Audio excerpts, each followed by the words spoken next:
Welcome to Cooking Conspiracy as we do the classic Strawberry Daiquiri today. So you're going to start off with a quarter cup or 2 to 3 strawberries chopped up, and you're going to muddle them. That means you're going to take a muddler, or your wood, and you're going to beat them down a little bit into submission. That way you get the juice out of them. You're going to add a little bit of sweetener. I'm using a 1/4 ounce of simple syrup. If you want it sweeter, add more. If you want it less sweet, add less. Strawberries are going to add some sugar for you as well. You're going to juice half a lime.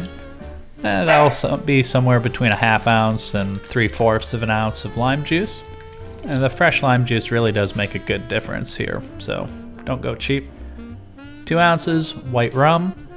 Guess if you wanted dirty, you could use spiced rum. But we're using white rum here. Fill the glass or shaker up with ice. Top it off. Give it a good shake, 10-15 seconds.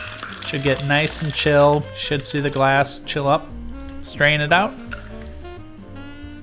And your garnish for this could either be a lime wedge, but I'm going to use a strawberry here. Let the people know what they're drinking. Cheers.